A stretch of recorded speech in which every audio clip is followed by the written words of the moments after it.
Okay, we are live. Um, I'm so excited for this. I've been looking forward to this, and we're starting right on time. We're never early nor late. We start precisely when we mean to.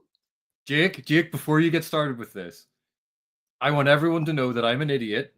You had sent me the time, the link, everything, and I noted it down wrong in my calendar and thought we were starting an hour later. So anyone who is blaming Jake for this starting late, it's my fault entirely because I'm an idiot. Oh well, we made it. I should, you know what? I hope it didn't get lost in the mail. If it did, I'm gonna need another one. Although AP, I don't know if you saw the thumbnail that I made for this, but I'm quite happy with it, and I think it's very fun. So Oh, if not, was, I'll have to was it send the it to you. picture? Is it a picture of me wearing sunglasses Uh and then huh. you had put sunglasses over your own? Uh huh. That the reason I have that picture, just as a bit of background. I was on a trip with my wife to Paris. We were just sitting there, and she pulled out her phone and took a picture of me just as I was, sitting at the table in Yeah, Paris, relaxing. And so I started using it all the time because my wife took the picture, and it's a now good picture. anytime someone looks at it and they're like, "Why are you using that?" It's like, "Are you insulting my wife's taste in how she takes pictures?" Exactly. How dare they? How dare they? I had a good time making that thumbnail though. That was fun. But oh, Stefan's here from Croatia. Thank you for tuning in. Janny's here. Yeah, ICFA reunion. This is great. Hi, I got Johnny. to meet you finally there. I wasn't having the world's greatest time at ICFA, and it's not ICFA's fault. No, I wasn't at my best that week. it happens. It happens. Yeah, exactly. They're to sabotage the nemesis. That's why we were running behind. That's so funny. Um, I barely introduced you, although anybody watching this, I'm sure knows who you are. But I'm for anyone who doesn't, I'm honored tonight to be talking to the one and only AP Canavan from the Critical Dragon. That I have to say, and I said this to you at ICFA as well, but I just have to say it again. I'm so thankful for your channel. Thank you for everything that you've done because you've taught me so much. And there's distinct like sections of booktube, right? Some people it's just really fun and energetic and it's there for entertainment, and some people are really informational, and some people have a blend. And I think that you're in that blended space that's like more informational a lot of the time, but it's still fun and really engaging and funny, and like I just am so glad to have found your channel a long time ago now. And so just thank you for everything that you've done and like sharing your expertise with us all. Well, thank you very much for saying that. And thankfully, because of the lighting in here, you can't see how deeply I'm blushing. I get very embarrassed when people say things like that because one of the major reasons why I was doing the channel, obviously, it was Philip Chase's fault that I started it. Um, him and Steven Erickson deserve the blame because they bullied me into it. How dare But they? one of the things that I always wanted to talk about, I have a lifelong love of literature, and in particular fantasy literature. I I live and breathe this stuff. I really really Yeah. enjoy it, and I love talking about it. I love having conversations about it. But in order to have a great conversation with someone, you can't just talk about what happened in the book. You have to have the language to express the different things that you want to discuss. If you want to evaluate a text, understanding how to break it apart and how to talk about all those little pieces and then put it all back together again to create this comprehensive picture. That those techniques, those terms, those concepts are incredibly useful. And you can, if you want, like no one needs to go to college to study this stuff. Hmm. You can go down to a library, get your library card, and you can sit down and you can read all of these different books and you can learn about these things and you can be self-taught. College and university is a shortcut because someone else has done all of that for, and they're sort of picking out the best bits and then trying to explain the difficult concepts and helping you practice them. So it's a shortcut to get to the same place. And what I found about the YouTube channel was I loved sharing what I knew. And I don't have all the answers. I'm not the be all and end all arbiter of everything. Sure. But I have some experience and I have some knowledge that I think might be useful to other people. So why not share it? Because then we can all enjoy the conversations more. And instead of circular arguments or arguing past each other, we can actually have more conducive, more positive, more developed arguments where we learn about and can know the texts that we love better, and we can have better conversations and know each other better, and we Mhm. can know our own tastes better, all because we are sharing our knowledge rather than hoarding it and hiding it behind closed Yeah. gates and saying, no, no, I'm not going to teach you how to do this. You're like, no, everyone can do this. It's Yeah. just a matter of practice. Yeah, I love that so much, and I can relate to that in um, my real job, where as fun as BookTube is, it's not a real job, at least for me. So it Well, is, I relate to that a lot because a lot of what I do, I work in like the fitness industry, and a yeah, lot of what I'll do there, it's a lot of communication and a lot of education and that piece, and it's very similar reasons, right? It's like if we all understand this stuff better, everybody wins. Like there's no reason to gatekeep. It doesn't make any sense. Um, at least for the okay, most part. curious question for you. Do you Okay. find within the sort of the fitness industry Hmm. that there's a tendency for a certain percentage of people to be looking for either an easy answer or using almost like a bumper sticker sort of answer to everything? So it's like, oh, I'm just going to do the keto diet because that's going to Hmm. cure everything. Or I'm just going to do free weights because that is going to cure everything. That Yeah. a little tiny bit of knowledge can be a really dangerous thing. Yes. And I think I just wonder in the fitness center, do you face the same thing of when you try to explain, it's actually a little bit more complicated than that. Do you get pushback on Oh, totally. People get so frustrated because, like you're saying, they want that simple solution. When like the answer literally every single time is it depends, right? Every it? single time. But now the trick is you have to follow that up with some context, right? I Yeah. can't just say it depends. Bye, right? Like that doesn't work. But yeah, all the time. And I think what's funny now, people over the last 10, 15 years, the way to combat that was for people who like me are getting like graduate degrees in this stuff, that they would then say like, well, it's not that simple, and here's like some research to explain why it's not, so on and so Mhm. forth. Now, what people do is they like to find a single study that supports whatever claim or whatever opinion that they want to have. And they Yeah. say, no, research shows this. And that now that's their weapon. And it's like, that's not how that works. Um, but like people who don't understand, people who don't have any of that frame of reference, they're just I don't mean to say layperson in a bad way, but just they're outside of that realm, right? They see, oh, this, they said a study, they're smart, they know what's happening, and that just, it's not that way. So, and this is something I think we run into all the time when we talk about things that we have a level of specialism or expertise in. Because and I'm going to use the term ignorance here, but what I mean by I don't mean it in a pejorative. What I'm talking about in terms of ignorance is lack of that detailed knowledge. So they are Mhm. ignorant of, not, it is Yes. not a pejorative or a negative about the Right. person. It's describing the deficiency of knowledge about something. Yes. But particularly with film analysis, book analysis, TV analysis, people pick up on a couple of little tiny bits and pieces, or they half remember something from school, or they'll have seen a YouTube video by someone who's an exceptionally poor analyst, but is portraying themselves as an actual critic. Hmm. And they'll pick up on that and they'll just repeat it. And then they'll seek out Huh. evidence that backs up that claim and cherry pick evidence and go, but look, that thing backs up the thing that I just said. But if you take all of the evidence together, you can see that actually this piece, this piece, this piece, and this piece disprove that. What Yep. you're looking at is either a single piece of contradictory evidence or contra evidence, but the overwhelming evidence is in this direction. And what I find really both frustrating and it's something that I spend time trying to educate about, particularly like in my day job.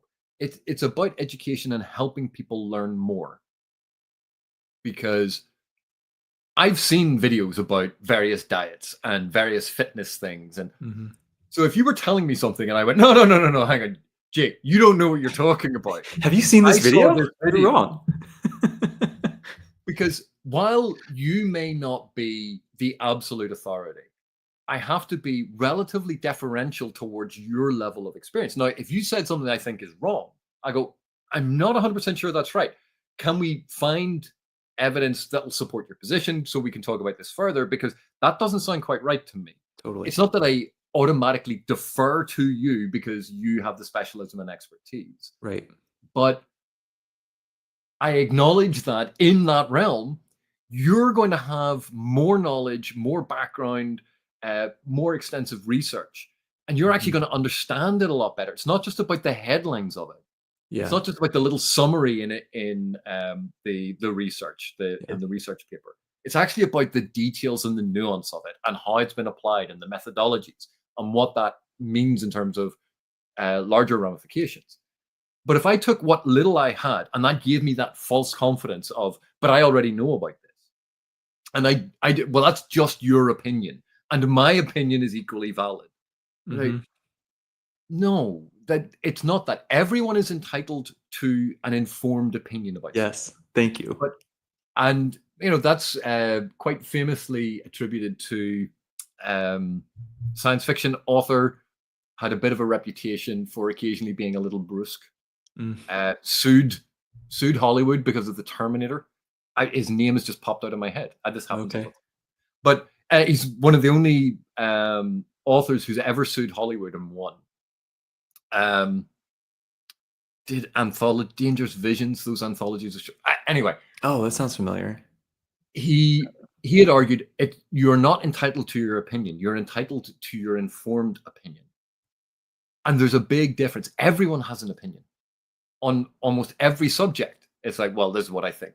What is Sure. that based on? Oh, it's my gut feeling. Right. Right. So the bacteria in your gut biome, full of methane and partially digested food, has come up with that. Your opinion is probably going to be worth about as much as that.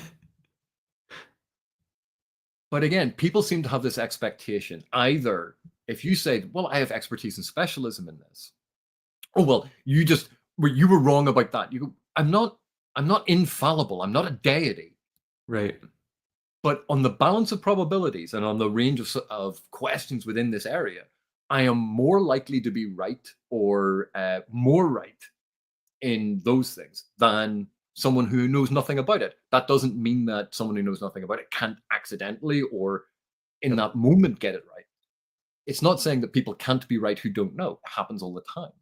Sure. But if you're asking for a medical diagnosis, you don't ask the car mechanic down the Mhm. street to diagnose your medical issues. You go to a specialist. When you want to know about how to fix your diet, you like speak to a dietitian or a Yep. nutritionist. When you want to learn about fitness, you speak to someone who knows about that. But Sure. somehow, when it comes to books and films, people go, "Well, I've seen books and films, Uh-huh. therefore, this is all easy, and it just means this because Yeah. of simple exposure." I've eaten at lots of restaurants. That doesn't mean I'm a good chef. It Right. doesn't mean that I know what would fix a meal in order to make it better. Yeah. Um, there's a whole host of assumptions that we make. And one of the great things about YouTube is unfortunately one of the weaknesses of YouTube. It allows access to lots of different opinion. It Mhm. opened it in some respects democratizes a lot of this information. The issue is there aren't gatekeeping elements to it, which means someone can supply misinformation or disinformation. Someone can be very, very confidently wrong about something, have a Mhm. wonderfully well produced video, and it'll do massively well in the algorithm. And basically, they're giving you rubbish, but they are so confident about it. Yeah. Um, This is the fitness industry, by the way. This is what people do. Is there if they're would you charismatic. like to buy these supplements? Yeah. Yep. It's huge. It's huge. And I love what you said too about like you can be wrong, you're not infallible. Like that's I think that's a good thing to be wrong, right? If you're never wrong, How do you you're learn? probably wrong a lot and you just don't admit it. And like that's a big problem. But um even our mistakes are how we learn and get better. Yeah, totally. It's that simple. Was this the author you were thinking of, Harlan Ellison? Harlan Ellison, yes. There you go. Thank you, Philip. There we go. Oh, I I'm a just had to bit. thank the nemesis. Do you know how sick that makes me feel? Yeah, it's horrible. I'm a bit behind on the chat because like I love stuff like that, so I was like really locked into what you were saying. This is good. Speaking of little knowledge can be dangerous. Means a nefarious evil genius is a menace to the universe, must be kept at bay by a tweed-clad hero. Who doesn't love a superhero outfit made of tweed? Well, to me, I was surprised by how flame retardant tweed actually is. Tested it out. Yeah, Yeah. couldn't burn them. Oh, that's great. Janny said earlier I should embarrass you a little bit more. I can't remember where that comment was. Yeah, there it is. Embarrass him more. I'm going to try my best. So I think that one of the things, again, that I really admire about you, sir, is you don't play the YouTube game, right? You just put out really good informative stuff. So like the make it big YouTube stuff, which in our little corner of YouTube is very different from like tech YouTube and that kind of stuff, right? Like there's not very many people with millions of subscribers here. So for us, 10,000 subscribers is quite a lot, right? It's a nice big chunk of people. And you have done that by not posting your top 10 books of all time and having these crazy thumbnails and having these short form snappy videos. Like you do long form, really deep, sometimes like in really intense analysis discussions about some really, like you just had a discussion with Ian Esselmont the other day about like how war is depicted in fantasy. And it's like these things that, you know, by all accounts, the YouTube algorithm isn't going to love all the time, but you've managed to attract all these people that love your channel. And I just think that's super cool. So like, how is that purposeful? Are you just kind of going with what feels right? If I was treating YouTube as a business, Mm-hmm. I would do the more clickbaity titles. I would be looking at the algorithm to see what books are trending for me to do a video on, trying to predict things to get the. I'd be looking for. Oh look, a new TV show is about to come out that I know there's going to be a whole load of, say, right wing commentary on and left wing commentary on. As soon as it airs, I'm going to have pre-recorded it because I've pretty much worked out what I got to say anyway. I'll Sure. slot in a couple of clips from the trailers for them and have it released within 10 minutes of the thing airing. Because if I do that, I'm going to be at the top of the algorithm for people searching for it. And you can game the system that way. And that's if I was treating it as a business. But I'm not treating it as a business. My job is I'm an educator, I'm a professor. My side gig is that I'm an editor, and I've been doing that for nearly 2 decades. So, editor is a job, professor is a job. Those are my jobs. This is a hobby. This is fun. This is engaging in the things that I enjoy talking about. And because of that, I have never treated YouTube as something to min max, to use gaming terms. I've never tried to maximize the impact I have with the algorithm. Yeah. I'm not chasing popularity. The whole point of my videos is pretty much pitched, and sometimes I don't get it right, but pretty much pitched at entry level, semi-educational content to ease people into thinking more deeply about this hobby that we love, which is the analysis of and the reading of and the consumption of narrative, of stories. And you can think about it in terms of film, TV, computer games. Ludic narratives are slightly different.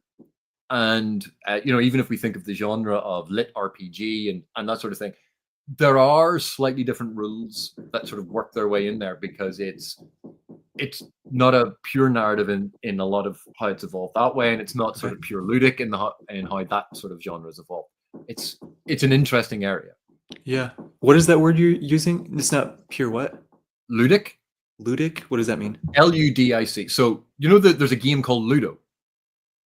No. Ludo. It's a game called Ludo, but Ludo means game. So ludic pertains to games. Interesting. So okay. Ludo the game it's game the game. But so in ludic, and weirdly enough, someone had coined the phrase in literary analysis for ludic narratives being any narrative that includes a game. And you're like, no, that's not what a ludic narrative is. That's a narrative that includes ludic features. But Sure. for me, a ludic narrative is both narrative and game. So if you think of an RPG, so a role-playing game module, and in that you're going to have a whole load of detailed exposition, you're going to have characters, you're going to have a sequence of narrative events that are causally linked that the players are going to play through. So it is both a narrative but also a game. So it is a ludic narrative. Or do you want, or should we be calling it a narrativized ludic system? Like it. Yeah. But Yeah. when I make videos, then I'm not trying to make money or make myself famous or turn this into a job. I'm not trying to make myself popular.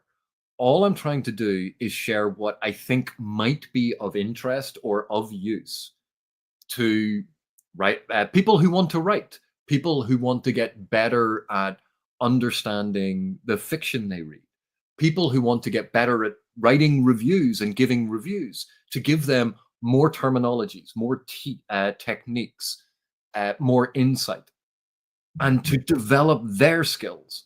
And so I do this, and I'm not trying to be polished. I'm not trying to be a marketing guru. I'm not trying to do any of those things, because it's just a hobby. I'm just trying to share, and it's not a job.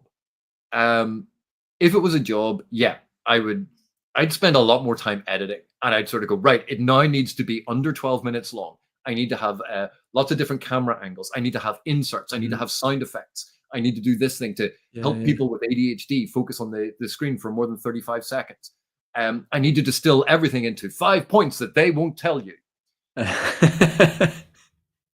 The truth about narrative that they won't tell you. Yeah. The writing advice, the one piece of writing advice that you need. Yeah. Authors hate him. Yeah. Like it is absolutely ludicrous. Yeah. These transparent attempts that people have to try and make their video the most important. When you look around and you do a search, you find people with channels like mine, and they go like, hello, I'm a developmental editor, and I've been doing this for 20 years, and I find that this, and they talk through this whole thing, and you're like, their advice absolutely brilliant, number of views 12. Yeah. And it's, oh well, they should market themselves more. It's like, no, you should be more discerning in what you look for in the algorithm. It's not just about someone going very confidently, you need to write this, as if it's the answer to everything. Because if they're not qualifying it with, for this particular type of narrative, for this particular type of audience, then this is a technique that is successful a lot of the time. That's the closest you can ever get to, you must write this. Yeah, totally. I do want to circle back to that in a second, but we have a question for you here. Well, first, Philip was saying calling a game Ludo is ludicrous, which is funny. Is that where the word ludicrous comes from? The same kind of root. I would assume back in time they would have an etymological link. Interesting. But I don't know. I'm not a linguist, nor am I a historical linguist. There are some ideas for your next viral content.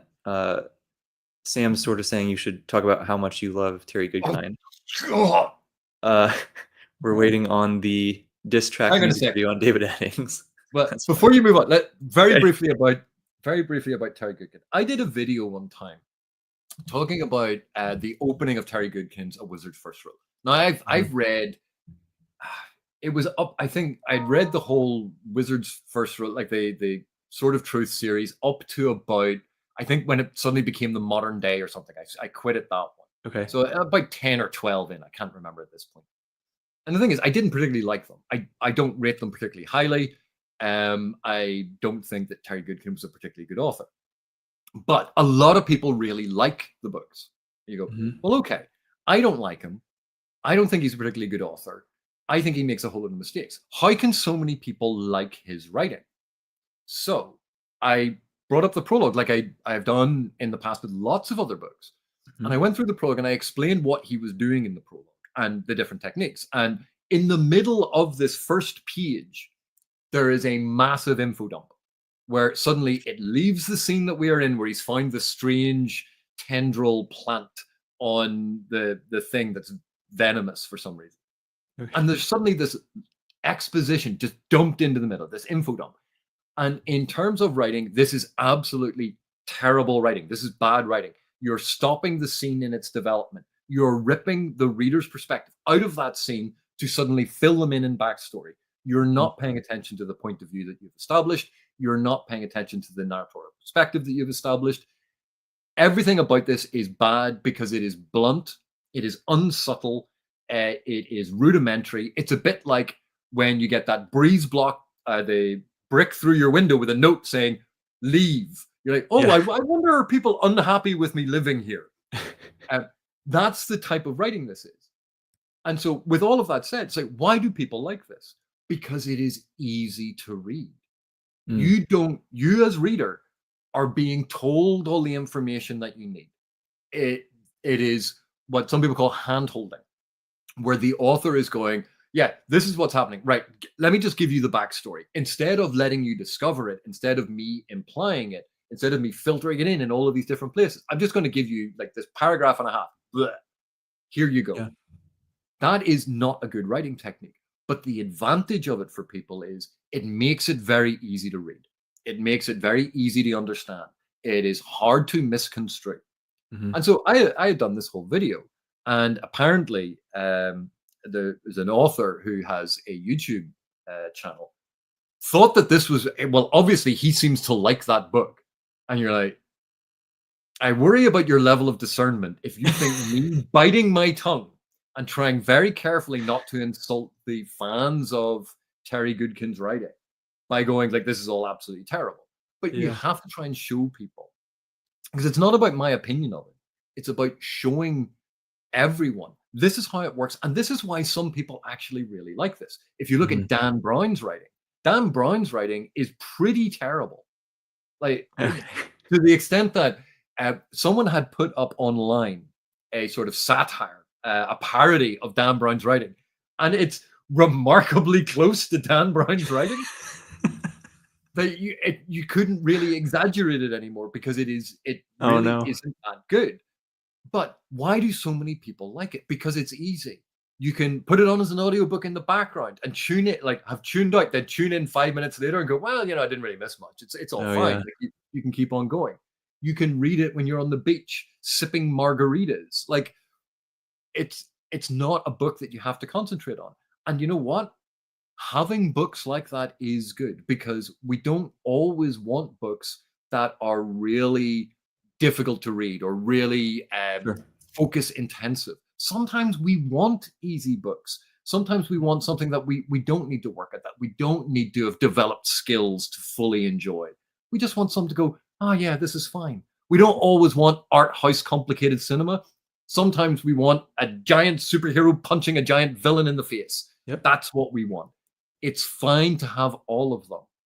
And while I don't like Goodkind, and I think, and it's not to do with his politics, it's to do with the fact that he's really bad at writing and doesn't realize that here's my favorite illustration of a problem with Terry Goodkind. Okay.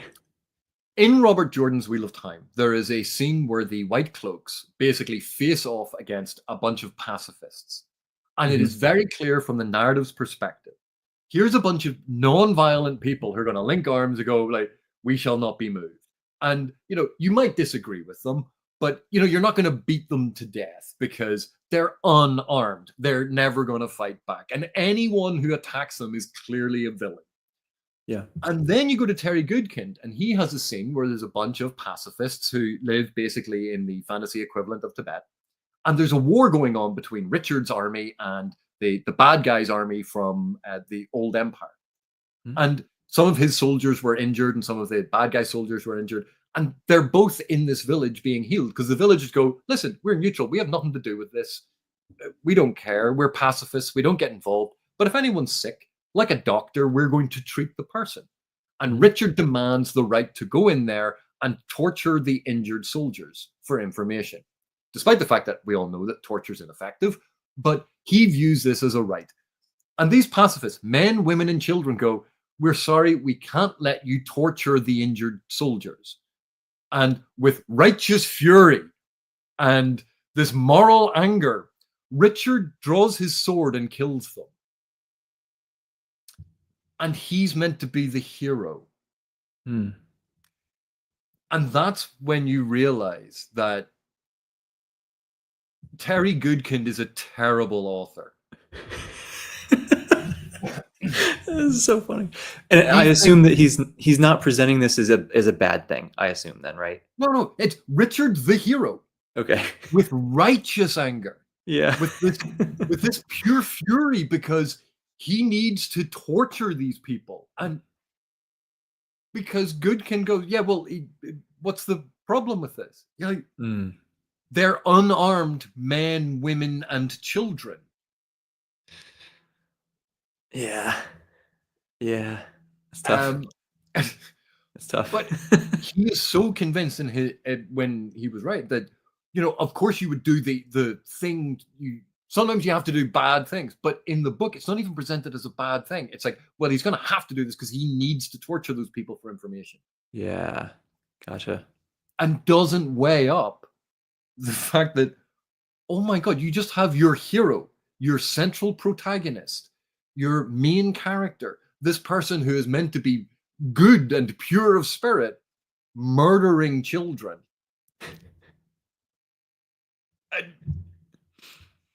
So Yeah. I am Cool. not a fan of Terry Goodkind. I'm not a fan of his series. And in addition to the mechanical issues he has with writing, there's stuff like that all the way through that I find very, very problematic. And I don't rate the writing very highly. Yeah. But a lot of people enjoy it. And you go, right, why do they enjoy it? That's important to share. Sure. Um, Yeah, that makes a lot of sense. That's a fun anecdote about him. It is. Shay was saying, the unarmed women and children, truly malignant antagonists. Oh yeah, those unarmed pacifists, Horrible. like they're gonna sit there and sing "Kumbaya" to you, like, Yeah. oh my god, like the humanity when someone think of the Ugh, children. awful. But I guess on the flip side of that, you mentioned like people seem to like that because it's so easy. You don't have to really think too hard about it. That Yeah. this question that we got for you earlier was like, what was the most difficult thing for you to analyze? It's kind of the polar opposite of Terry Goodkind, it seems. Well, one of the most difficult things to write a review about is a book that you really love. If you Hmm. really love a book, it's surprisingly difficult to write an insightful review I can relate because to you go that. like, but this book's just so amazing, it's wonderful, it's awesome, and you go, right, oh, but the characters are great, and you realize you've just written this whole list of everything is awesome, without justification or rationale. Something that you truly loathe, and like we get so much joy in ripping stuff to shreds and saying why it's bad. It can be a lot more difficult to analyze why something works, Mm. why something is good. Because if it's really good, you often don't notice it. Yes. So if you're 100%. reading through this section and you go, "Oh, that was a really well written section," you go, "Why was it well written?" Oh, and you have to go back through and start trying to pick apart and try and pick up on the techniques that they have used. Yeah. And that is surprisingly difficult a lot of the time. It is. Do you have any tips for how to do that other than just really slowing down and asking yourself a lot of questions? Um, well, it's going to depend on the type of book that you're looking at. But let's Okay. say, for example, we're speaking specifically about fantasy or specifically about epic fantasy. Okay. Think of the typical aspects that you would bring up in a review. And we're going to skip talking about world building because otherwise I will go off on my rant about how world building is more complicated than people keep making it out to be. But think about character. How so you go, okay, I like this character. Why do you like this character? How is this character constructed? What about the characterization? When you get to the end of a section and you go, oh, that character was right to punch them in the face. Why? How do you justify this action? How did you know that character was going to punch the other character in the face? What did the author do to seed that thought in your head before it appeared on the page? Mhm. And as soon as you start asking how and why, that can trigger the sort of a more insightful eye about what was done. And one of the examples I've given before is how authors can be really sneaky about setting up the expectation that violence is about to occur. So we've all had that experience of we're reading something and everything seems to be going along, and then suddenly there's just this fight out of nowhere, and you go, that came out of nowhere. Where did this come from? And it seems a little bit jarring. It Mhm. seems forced, that almost as if the author needed a fight to happen here, therefore a fight happened here. But we've also had the experience where we've been reading and we go, oh, tension's building. A fight is coming. I know it. I can feel it. And you're like, Mhm. how do you know it? How do you feel it? And one of the techniques used is to start seeding the language with violent terms, but in the Mm. appropriate context for whatever it is that they're saying or whatever it is that they're describing, but using a synonym that has violent connotations. Because as soon as you Interesting. start doing that, you're actually in the back of that person's head, you're building up violent language.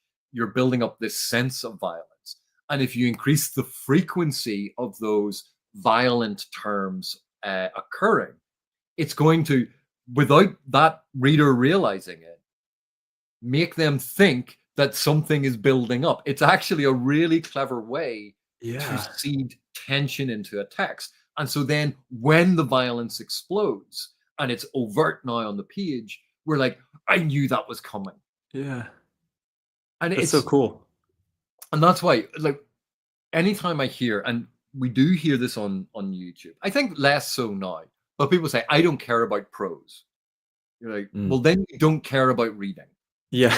Because literally, this is art rendered in language. Language is how the art is being delivered.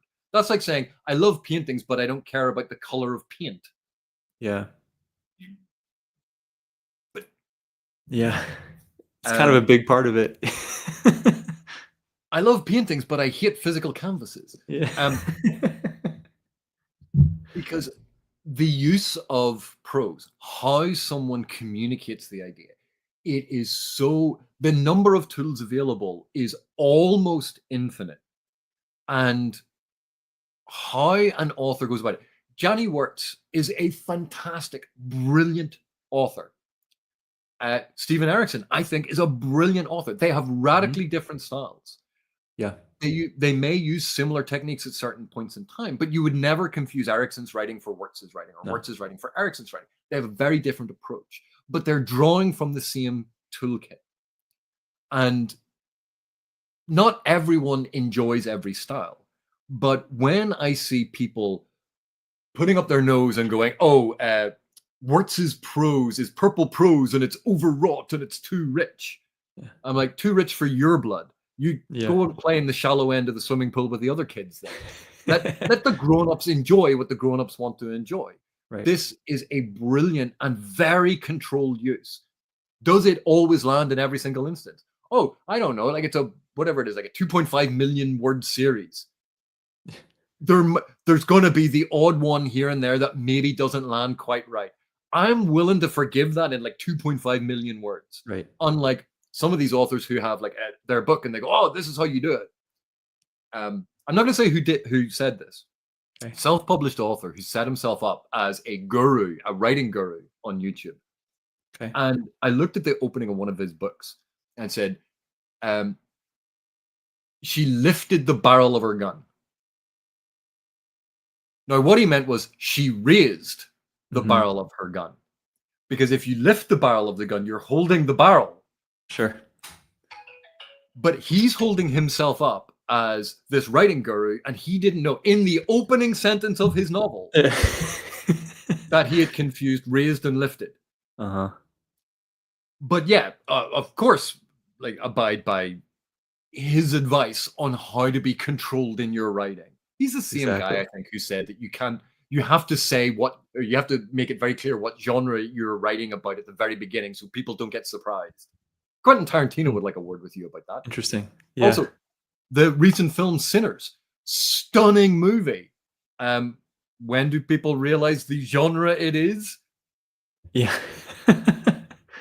Oh, It Yeah. drives me nuts when people make these arbitrary rules, and they don't frame it as, for a lot of commercial writing, for readers who like to read on the beach or are not that invested, want something easy to read.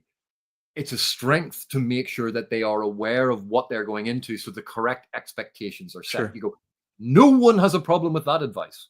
But to say, for good writing, you must make your genre clear within the first 5 pages. You're like, no, you're an idiot. Go away. Yeah. And that's the thing that gets me annoyed. Sure. Uh, but Sure. what? Sorry, the question was, what was a difficult book to Yeah, analyze?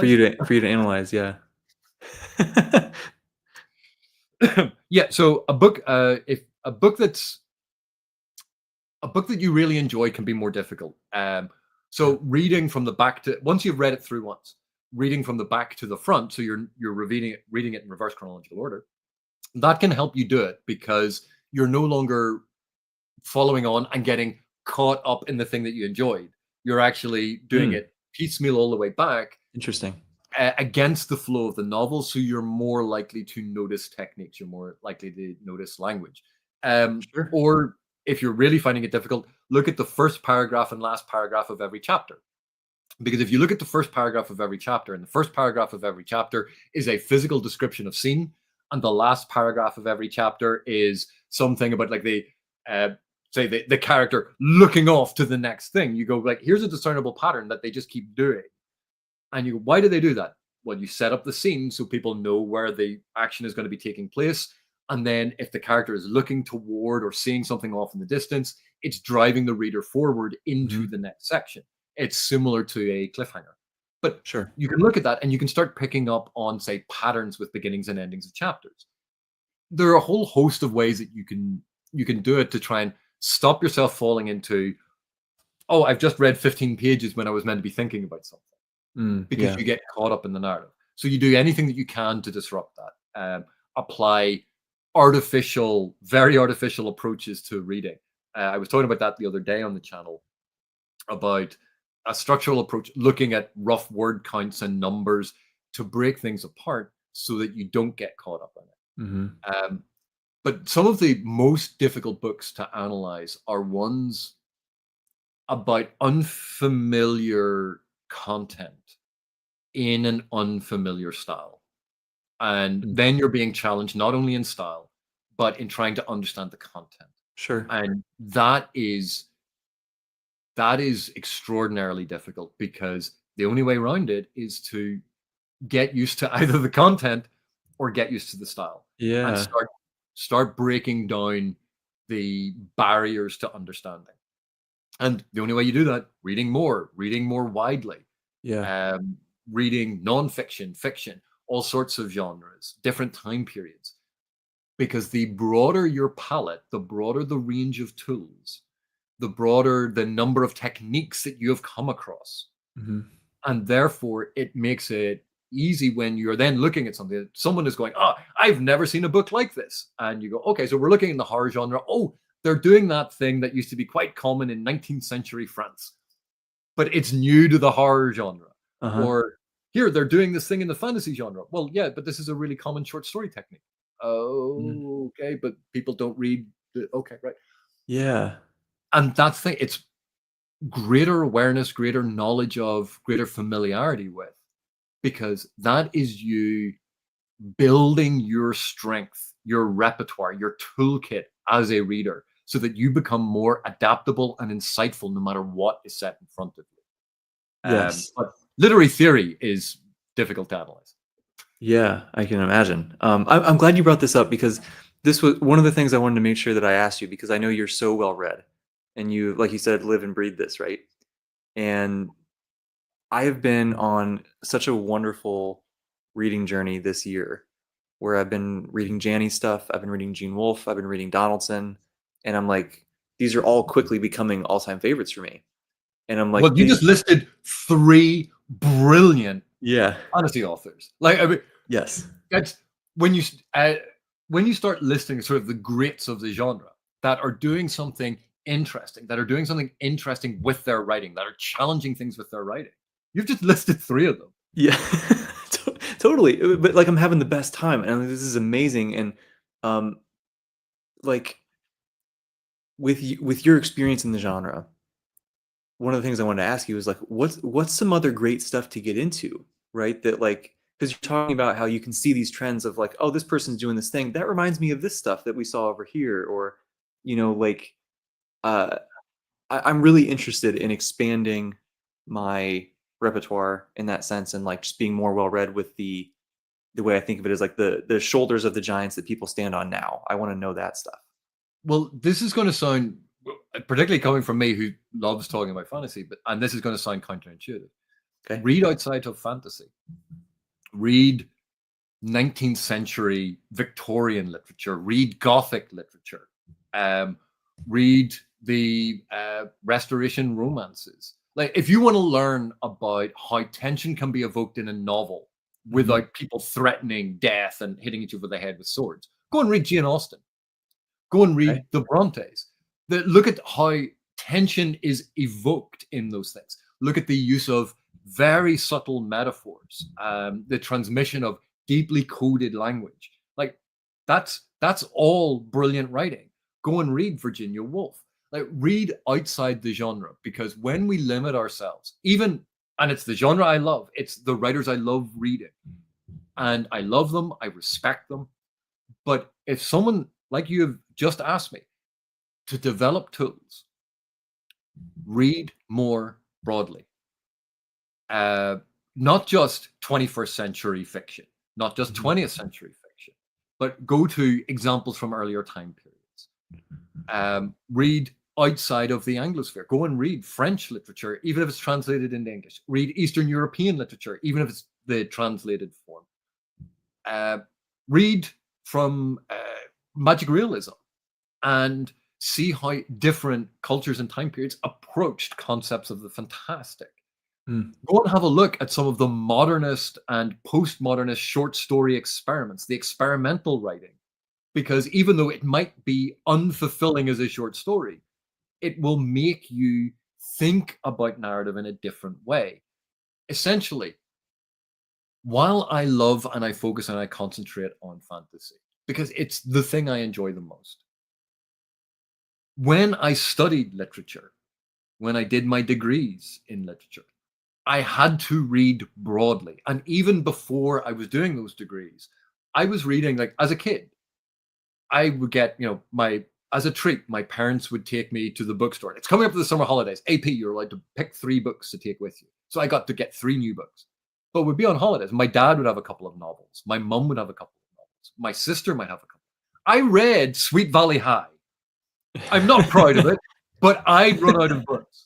I read my books, my brother's books, my mum's books, my dad's books. I read my sister's books.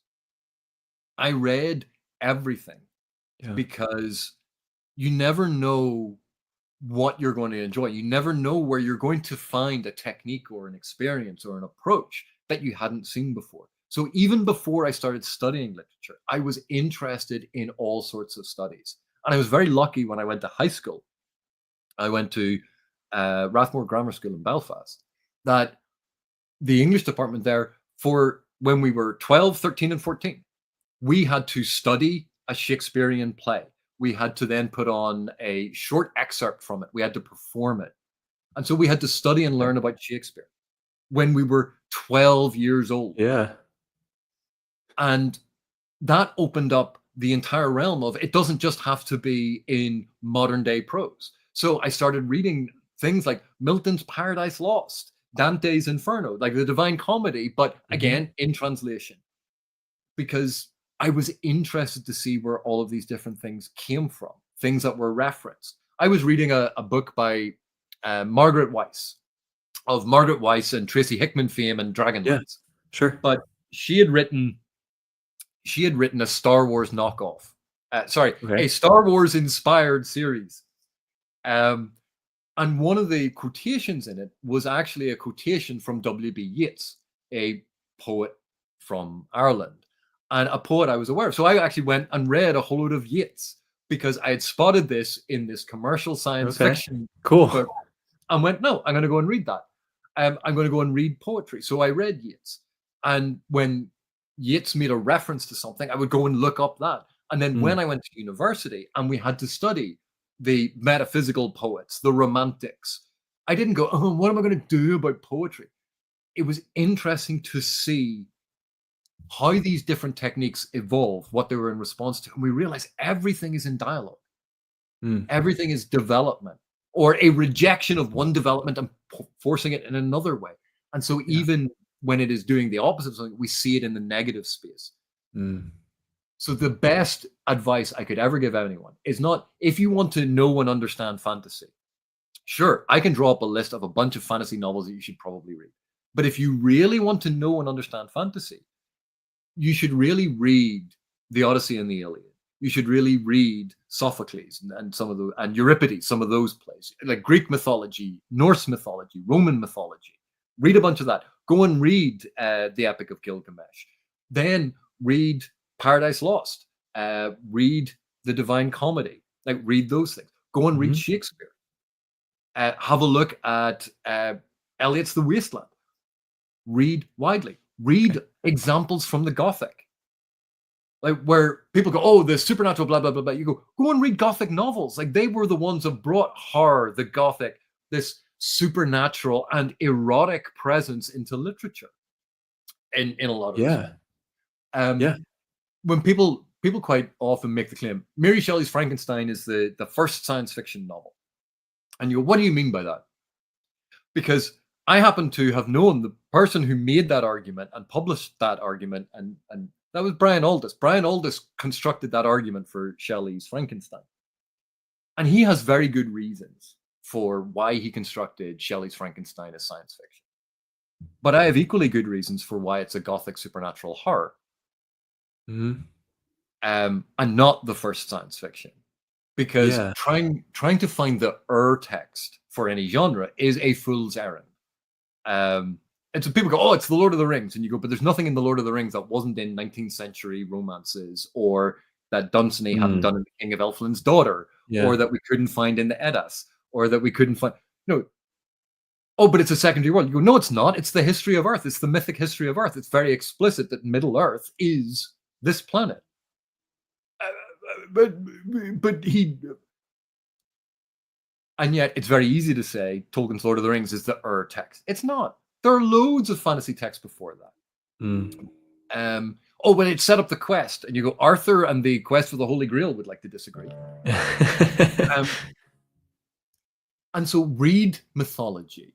Read the history of Arthurian legends and myths. There's an entire corpus running from very early Celtic and Welsh myths that you can be found in old fragments, but Mhm. they get sort of bound together and written as a pseudo history that then gets translated into a more mythic form, that then gets adapted by medieval romance and Credit de Troyes, and suddenly this age of chivalry is wedged into it, Mm. and this Christian allegory is stuck into it, and then Yeah. it gets adapted again and again and again.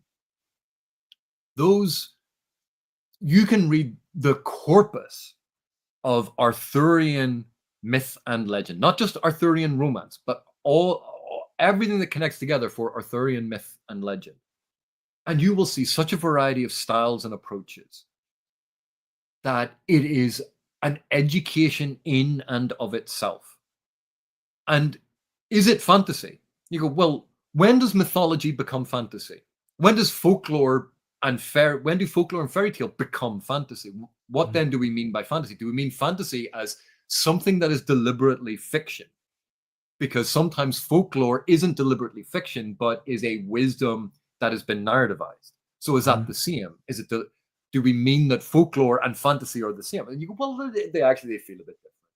Well, it's mythology. Well, okay, when does a religion become a mythology? Because what we call Norse mythology or Roman mythology or Greek mythology, those were religions. And Hmm. it's only in our position now that we point at them. And we say, those are mythologies. You go, why aren't they religions? Oh, well, no one practices them. Yeah. So that's the Interesting. distinction. Huh. It does not feel wrong. Yeah. Because if you think of all of the different religions that are practiced today, that we and our friends are part of, how would we feel if someone called our religion a mythology? Sure. Right. Not that great. Because there are certain connotations with mythology. Right. And when does a legend become a myth? Or when does a myth become a legend?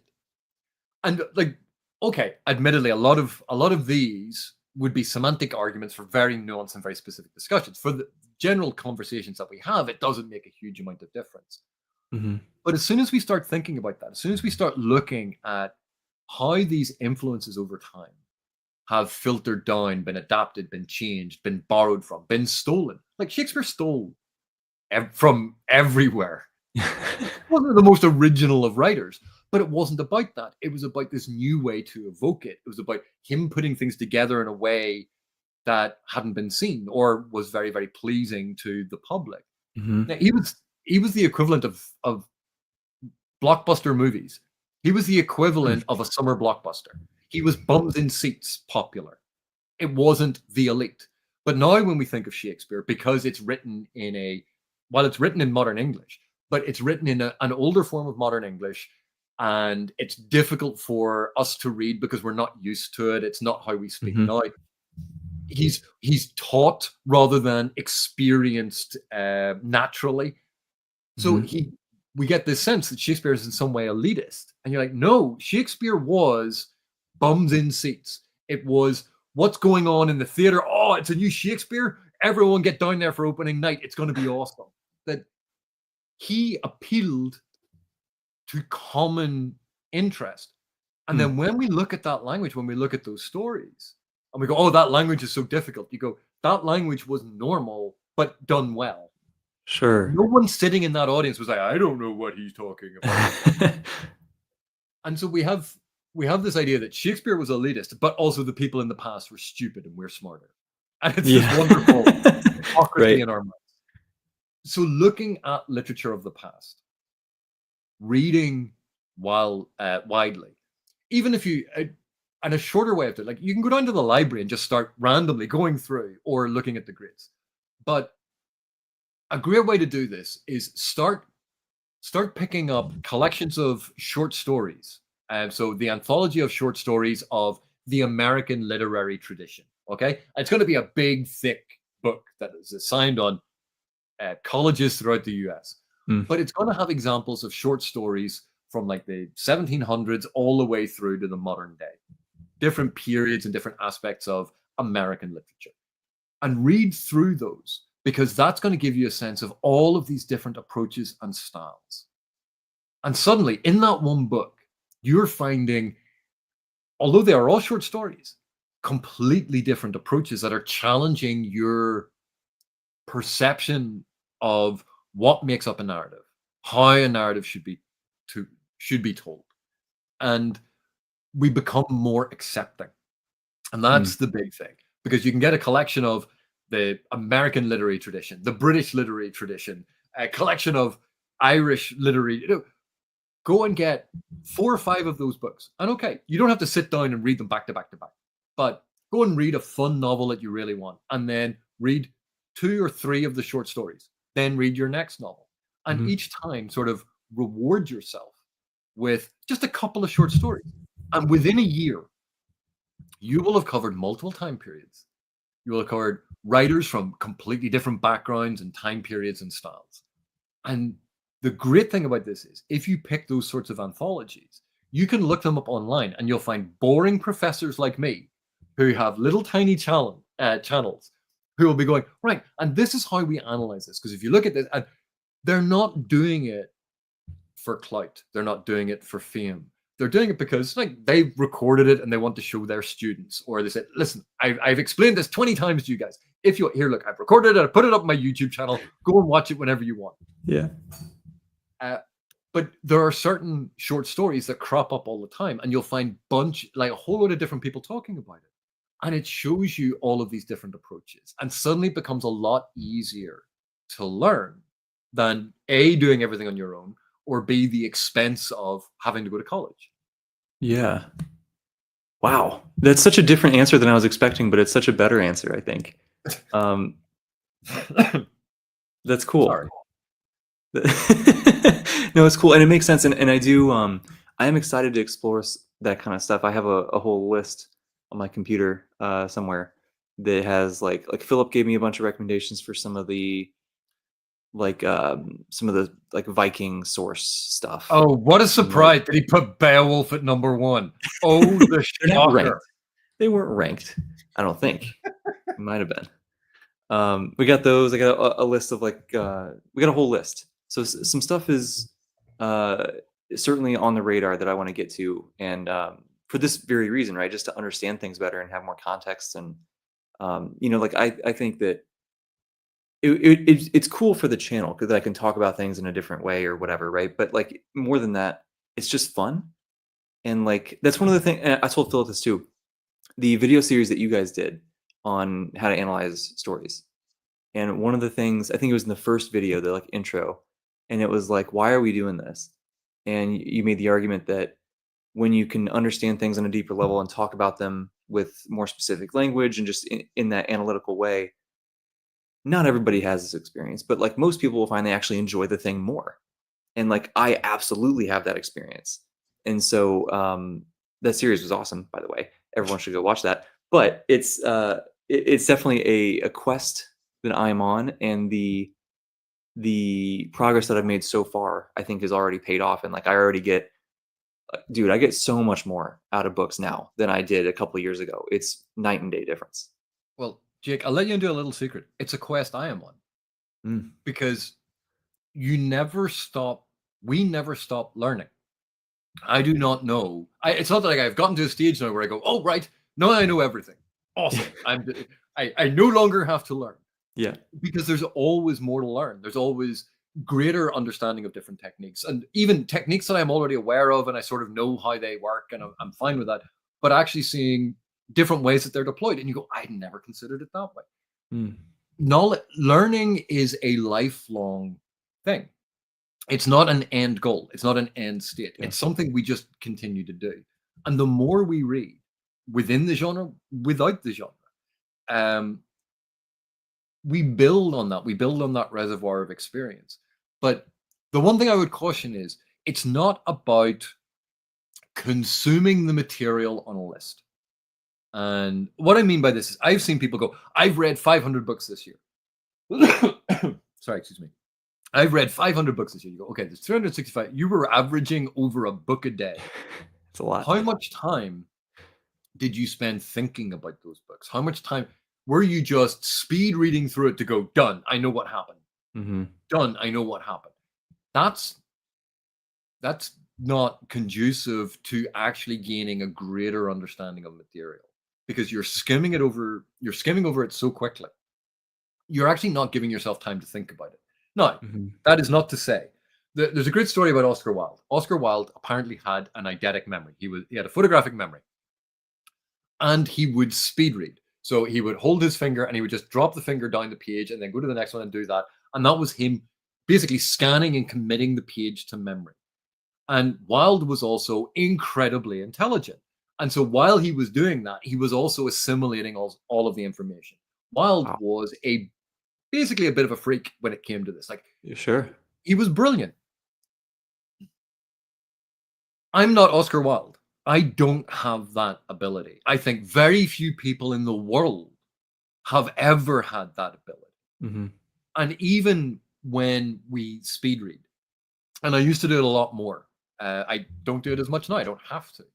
But even when I was speed reading, you'd go through it to get a general sense, and then you go, right, these are the areas I need to concentrate on, and you went back to those areas, and then you read at a much slower Mm. pace where you were making notes. It's not about trying to get through the material as quickly as possible. It's not about reading as much, trying to get through I've X number of books. It's trying to do it at a speed and a pace that suits you and that you are gaining something from. It shouldn't be onerous. It Mhm. should be a joy. And if it's not a joy, if you are not loving learning more about this, then maybe go, okay, well, I'm not going to pursue that anymore. I will find a different hobby. I'm still going to read, but I'm going to drop the being a critic or doing these things about books. Because if it's not a joy, why are you pursuing it? There's enough Sure. misery in this world without us inflicting more on Yeah. ourselves. Yeah. So Totally. find your joy to it. Don't feel pressured by, I must go down this listen as quickly as possible. Don't feel pressured by the number of books read in a month or a year. Hmm. Get joy from what you read. If you remember from Dead Poets Society, suck the marrow out of life. Mm. Uh, Someone was saying about they had read the Malazan Book of the Fallen and it took them 5 years. And you're like, brilliant. Did you enjoy it? Yeah. Awesome. Someone else going, well, Yeah. I read the Malazan Book of the Fallen. It only took me 4 months. And you're like, did you enjoy it? Yeah. Awesome. I don't care how long it took you. Did you enjoy it? And they go, oh, no, I didn't. You're like, oh, well, Yeah. sorry about that. I, but the idea that somehow you're a better reader if you have high numbers. Hmm. You're like, if I wanted to skew the number of books I have read in a year, go and get the Mr. Men and Little Miss series of books. They're all about this big. You can read Okay. each one in about 35 minutes or less. And you can get like 128 books. You right, done There you that. I go. read 128 books this month. There you go. Well, there's your next viral video, right? We're I trying to read boost 128 the books. They're all these. but and it's to me, sometimes that can be tough, not just in the sense that I want to boost numbers or whatever, but it's like there's so many amazing books out there, and I would just want to read more of them. And so sometimes I struggle with that. Time pressure is not the right word, but well, maybe it is. You will never, I will never, and none of us will ever have enough time to read everything. Yeah, So just accept it now. yeah, that's true. Forget about it. Like just we're never going to do it. So Yeah. don't worry about it. You know you're going to miss great books. Fine. You know you're going to read some terrible books and you go, "Oh, why that book was terrible. I could have had a better book." You're like, "Yeah, and Yeah, but that's how we learn. That's how we experience life." yeah, yeah, We're totally. it's not a computer game where we're trying to min-max our time. Yeah. That's true. Britton's here. He said, "He who reads must choose." I actually like that a lot. It's a good way to say that. And Jared is this is here also. What's up, man? Uh, so it's like everyone knows that I love the Malazan Book of the Fallen. I love the Malazan world. Erickson and Esselmont, obviously, like, I'm now friends with, and I love their writing. And some people say, "Oh, well, I don't like the Malazan books," as if it's in some way going to offend me. And I'm like, okay, Yeah. why would it offend me? Well, you really Right. like them, yeah, and you don't. Yeah, that doesn't Okay, make sense. But It's- it's fine. Yeah. I really like salsa. Well, I really like guacamole. Well, we can't be friends then because we like different Absolutely things. not. Absolutely not. But the thing that does occasionally irritate me is when people say Gardens of the Moon is a bad book. Mm, And you're like, okay, you have just made an evaluative judgment about this text. mhm. Present your evidence, please. Well, I didn't like it. That's not evidence of it being a bad book. Well, I didn't enjoy it. That's not evidence of it being a bad book. Well, it didn't hold my interest. That's not evidence of being a bad book. So far, we've gone through 3 of your subjective experiences Mhm. about your reader experience.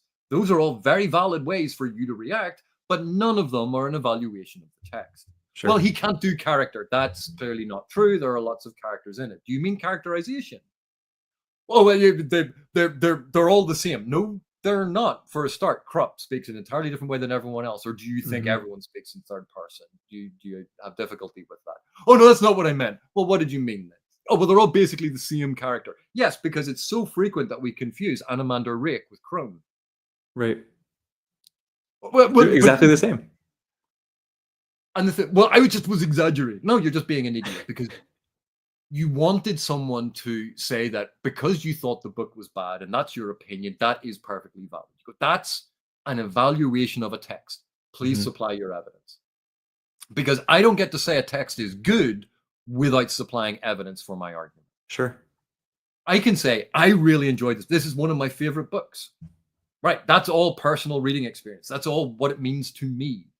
But if I say this is well written, this is a good book, that's about the text. It's not about me, it's about the text. And that is that is something that frustrates me because people confuse the personal desire and like with the evaluative criteria. I didn't like Mhm. this film, therefore this film is bad.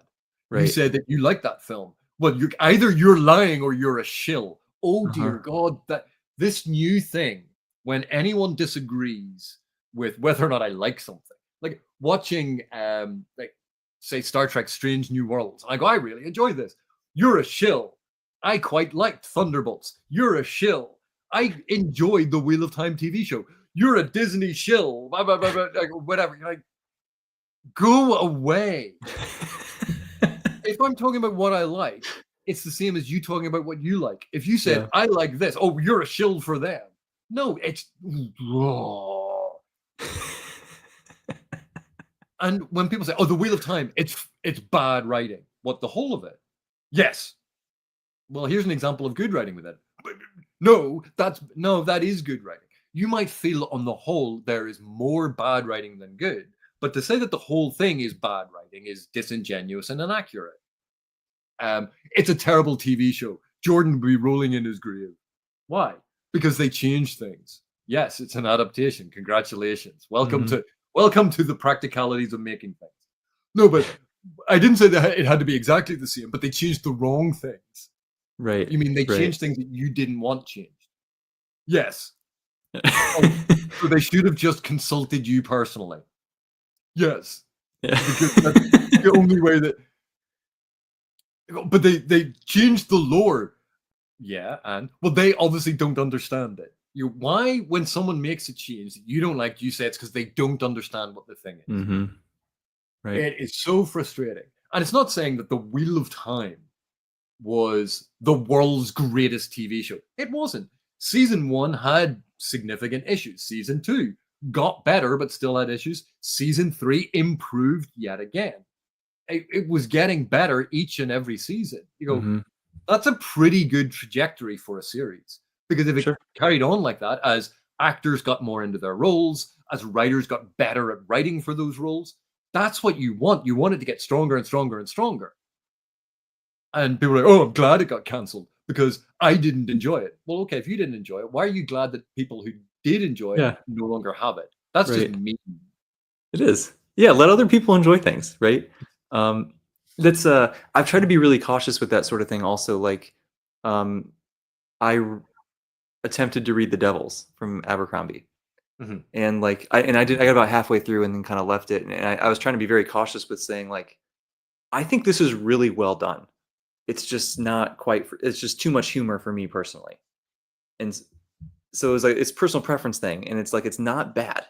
I think like it's really impressive the way that he has conveyed a lot of this humor and like it's really fun even though it's super dark and like I think it's great. It's just not for me, and I try to be really careful. I'm sure I don't do the perfect job, but Well, let me reassure you in saying if you said, I didn't enjoy this book, first of all, never feel bad about sharing a personal opinion. Like even sure, online, like I know online when we share things, like, people won't listen to what we say. They hear yeah, what they want to hear rather than what we actually said.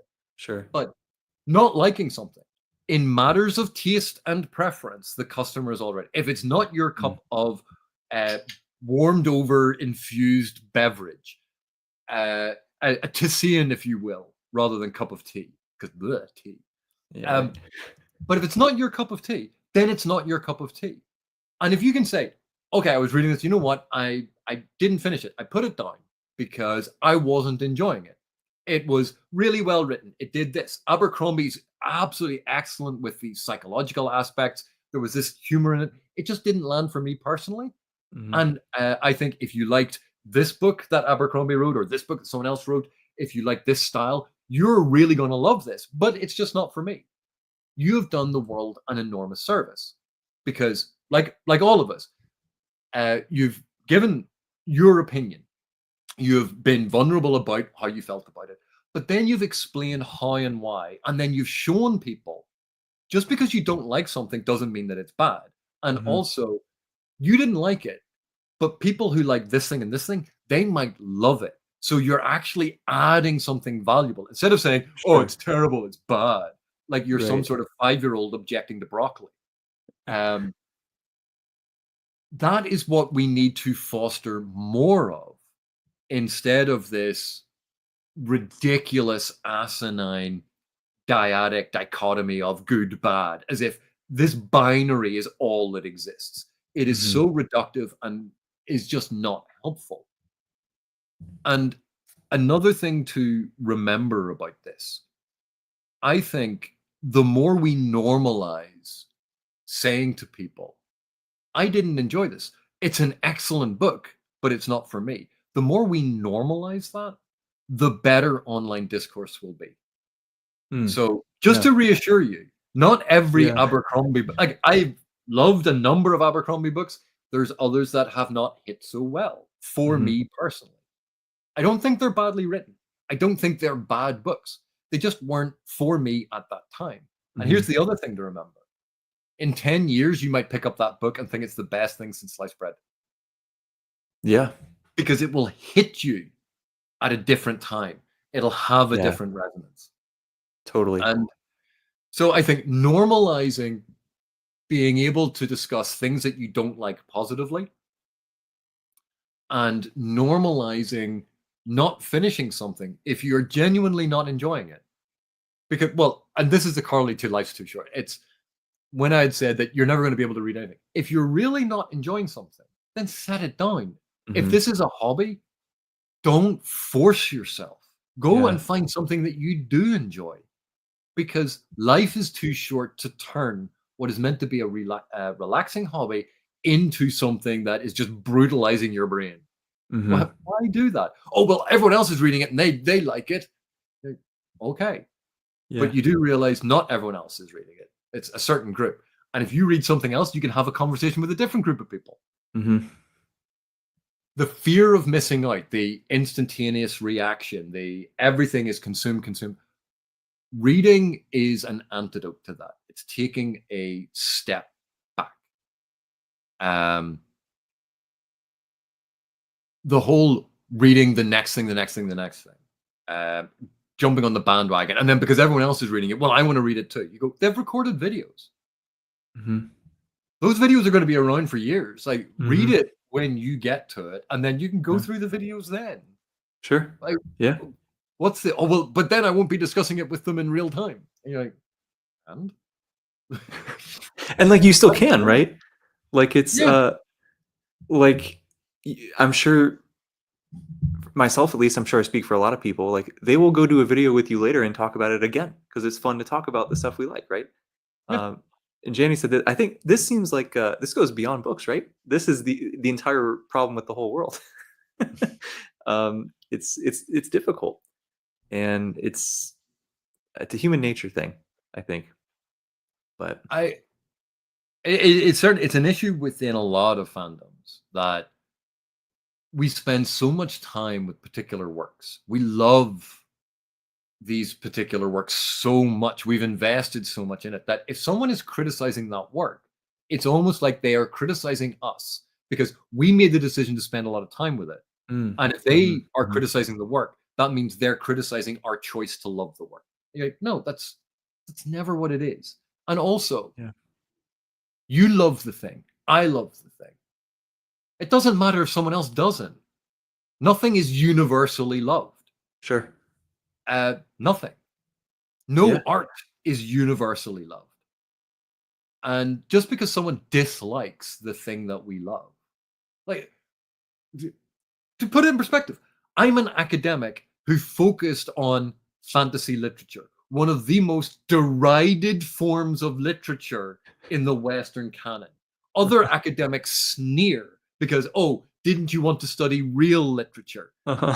Um, Even science fiction scholars look down on me because, well, at least science fiction's about real things. Uh-huh. It's about technology and the impact on society, AP. It's not just about dragons and elves. You're like, my dragon could eat your spaceship. Uh, Exactly. Like, I Exactly have right. dealt with people being snide and mean about the type of literature I look at. And I even had it from someone who was a Gothic scholar. Like, they were a scholar of the Gothic. And you're Mhm. like, okay, so you read the penny dreadfuls of their day, the salacious, supernatural horror erotica. And because it's a couple of 100 years old, you put a stamp on it going authentic literature. But why are you saying that that's suddenly authentic literature? But fantasy is Mhm. not. Come on. Oh, Sure. the ghost got the girl pregnant. Oh, I mean, it sounds like fantasy to me. Uh, what do I know though? That's and funny. Sounds like I need to read some gothic books at some point. No, oh, the some of them are fascinating, but I'm sure. and some of them are like absolutely dreadful, like they are. And Yeah. to see the evolution of how writing in the Western canon has come about, what people built on, what people went, actually, that works really well. This does not work. This is really clunky. Let's not do this. And Uh-huh. how they fix that issue. Yeah. That's fun. Well, Yeah. for people I like me. bet. But in all of these things, like I study a form of literature. I love a form of literature that it has very little respect academically. And yet, look at the popularity of some of the texts. The Lord of the Rings, for years, was number one on the UK's favorite books of all time. Uh, George R. R. Martin's A Song of Ice and Fire, and it is really a lot of the because of the TV show Game of Thrones, Sure.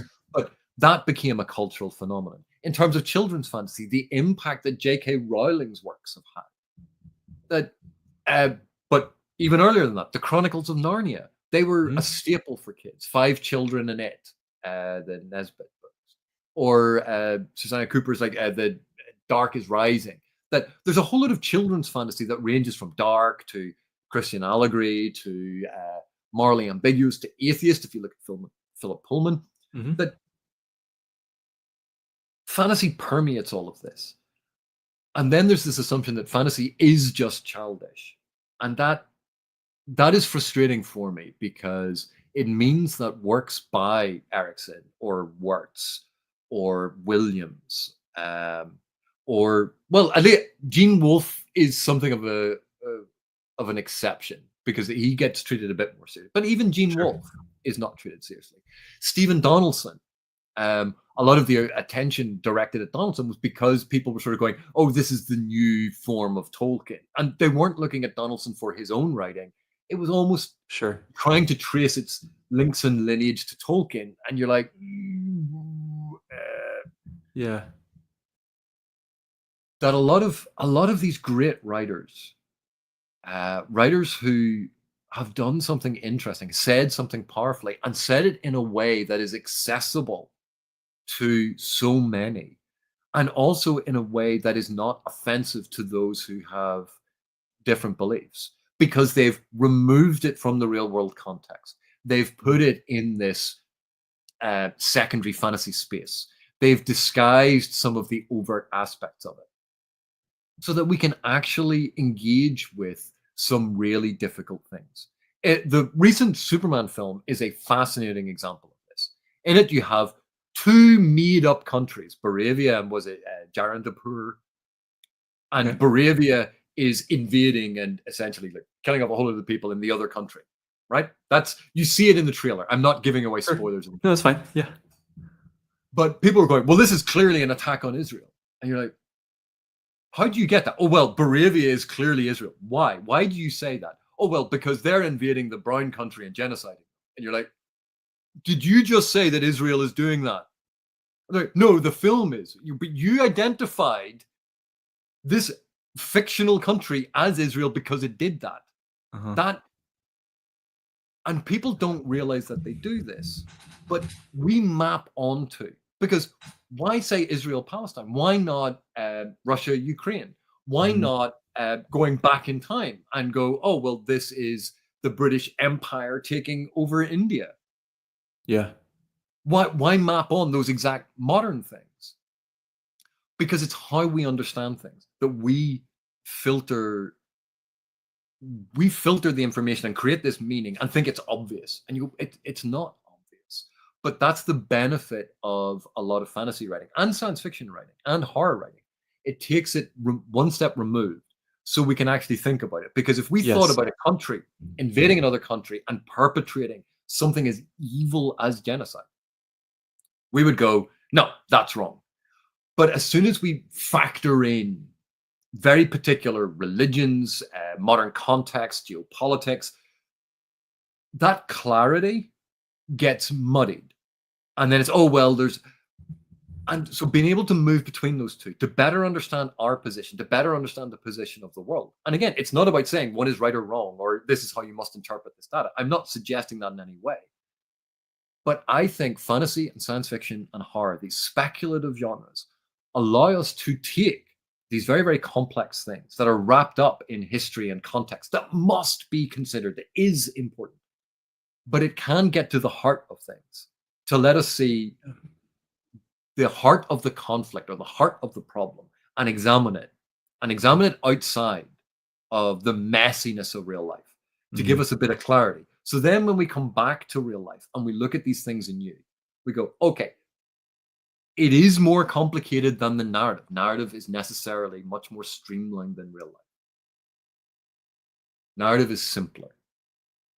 But that gave us a bit of clarity that we can now apply to really complex situations that have enormously complex, difficult, tangled histories. It helps us. It's an aid. And that, I think, is incredibly important.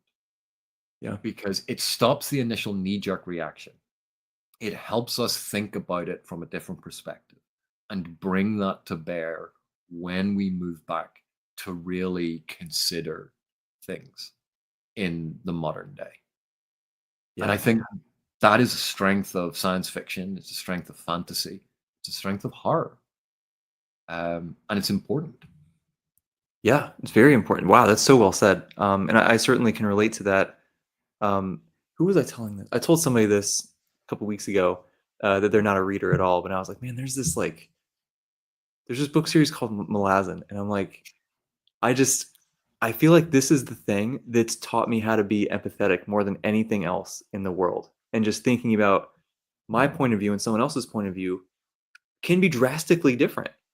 And that like we both probably think we're doing the right thing or we're making the best choice we can given what we know or whatever. And it's just like obviously you learn those lessons through other things as well, but it's just like that's so true to me. That's such a truth that like that series did so much to like strengthen and reinforce that skill. And I think some of that is just because there's so much just cool stuff in there that it has me interested and I open the door and like become vulnerable to that lesson being taught to me. You know what I mean? Yeah, and what you said there is really, really interesting to me because something I've seen increasingly would be younger readers and younger scholars coming down on there are certain books you should read. There are certain books you should not read. That this is how this subject must be treated within a work. It's suddenly become very, very prescriptive. And I find this fascinating because, you have controversies around authors like J.K. Rowling or Neil Gaiman. And people saying, I am no longer going to read their work. You're like, okay, absolutely fine. Like that's your personal choice. But when they say you shouldn't read their work, why shouldn't I? Well, if you read their work, you endorse what they did. You're like, no. Like, even if it was included within the work, the mere fact of inclusion is not endorsement. And me reading a text in which that is included is not endorsing that because I could be reading it to find out what is there and then construct an argument against it. But this idea that we should only read the good books that say the right thing. And you're like, well, how do you know that? Who's going to read them the first time to tell you whether or not that is that? Oh, well, I'll trust what. No, then you're deferring. You're deferring judgment. You're pushing judgment off onto either previous scholars or onto someone else so you don't have to do the work. I'm not for that. But also, why not read the difficult and problematic texts? Because they will illustrate how seductive some of these positions can be. They will illustrate the strengths of those arguments. Because when you know the strength of someone else's argument, you can then develop a stronger counter argument, which in turn strengthens your argument Yeah. against them. That's like when you train lawyers, you go, okay, you can assign them, right, you're going to be on the prosecution for this criminal case. So they work on the prosecution. Then a week later, you go, right, now you're on the defense. Oh no, but I did all the work. You go, yeah, but now you're on the defense. Hmm. Now pick apart that prosecution. Find a defense against it. Yeah. It's a way to train your brain to think about these things from multiple perspectives, because it's very easy for us to convince ourselves that the way we think about the world is right Yeah. and everyone else is wrong. Because, well, the reason we think it is because, well, it's natural to think this way, and the natural way of thinking is clearly my way of thinking, and that is the right way to think. Of course. But everyone thinks that, yeah. Yep. But not everyone has the same point of view, so how can it be true? And so if people don't want to read books by an author who has fallen from grace, Marion Zimmer Bradley, again, another example, or even David Eddings, another example of an author who maybe because of what happened in their life, they do not want to read those books. You're like, that's absolutely fine. But to say people shouldn't read them, Hmm. you're like, when did we start banning books? When did we Right. start censoring what people could and could not read? Right. And even like preachers here, he made this comment. I was talking to him about this the other day. That he had this really good comment about worldview empathy and people lacking this, and like books can really help with that, which I think is very true and right on line with what we're talking about. Because I was talking to him about in the first Thomas Covenant book, there is a thing that happens that a lot of people are like, no, I'm just not going to read that, which understandable, right? If that's just a thing you don't want to see, totally get it. But like, that doesn't mean that the book or that Donaldson is bad. Like, it's presented in a way that it's supposed to be really bad. That's the whole point, right? And, And so I don't know. and that infamous event, and people go, he's really evil. How could someone do that? You go, well, for a start, he believes he's hallucinating. He Right? thinks that none of this is all in a dream, and he's Yeah. just wandering around in a dream world. Are we Mhm. going to hold you accountable for anything that might happen in a dream fantasy Yeah. world that It's isn't yeah. real? And everything. I'm going to be very careful how I word this. The sequence of events and thoughts that he has, it makes perfect sense that he would do that. That doesn't make it right. It doesn't excuse the action, but it does make sense why that happened. And then all the aftermath also makes sense. And the other thing is, Donaldson's actually very clear in how this happened, that it is Mhm. not endorsing or saying that this is a good thing. It is highly critical of Yes. this. And you go, Yes. so it is depicting a bad thing and it's saying, bad thing, bad. And people are like, oh, Donaldson is, you're like, no, he isn't. Are Right. you incapable of, do you have problems reading?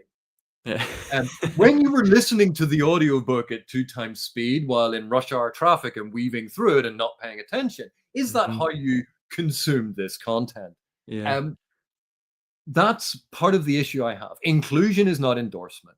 The fact that a narrative can be critical of a position, but even if the character was pro this particular thing and other characters reacted badly, you go, think about it. The other characters are criticizing it. So although this person thinks they're justified, the other characters are going, you're not justified. Who wrote those other characters? That would be the author making sure that that contrary position is included. Mhm. Um, Yep. and it's the same when people, and again, I get bent out of shape about this. I'm a big fan of close reading. I love close reading. It is one of the forms of literary analysis I genuinely enjoy. Mhm. But any time we do a close reading, when we take that thing out of a text and we're analyzing it and we're looking at all these things, we always have to put it back into the text, because that information that we drew out now has to connect to everything else, Mm. because that scene does not occur in a vacuum. That Right. scene is part of a narrative. There are scenes that precede it, there are scenes that follow it. What drives me absolutely insane is when people take a scene out of context and go, look at this scene. Oh, this is all terrible because this author believes this. You go, Yeah. you are an idiot. You are literally an idiot. Because if you think taking a scene outside of context, without including the preceding scene, the following scenes, or any of the other information we have about that character, you think that is in some way representative of the author's views. Right. Because there you're clearly showing A, you don't understand that author and narrator are not the same. B, you don't understand that what happens in a narrative is fiction and can have negative repercussions. And even then, there's a whole host of all of these things. And this is part of a narrative. It does not exist on its own. It's not a short story. Yeah. Yep. And people hold this up and they are so smug and so triumphant and so stupid because it never occurs to them that this has occurred within a sequence of events, Mhm. within other things happening that it is compared to and contrasted against. Yeah. And you just go, how stupid are you? Because you're holding yourself up as someone who knows about reading, and yet you have forgotten the fundamental aspect of narrative, a sequence of causally linked events. Did Mhm. you forget that?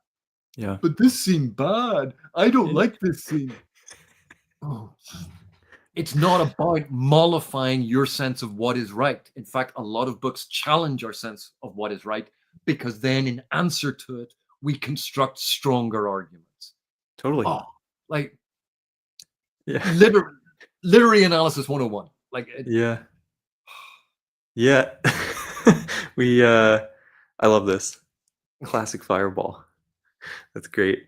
Um yeah, preacher saying he has this a lot with being a preacher, right? Interpreting the Bible and things like that. I'm sure it's you have all the kind of stuff. And Britton said memes are probably the way to go, which I think is probably the most true thing that's been said here tonight. Um AP, I gotta be honest. I need to start getting ready for another call here this Oh, evening, but like I I am feel like I could talk to you for hours and hours. This has been so fascinating and fun and interesting.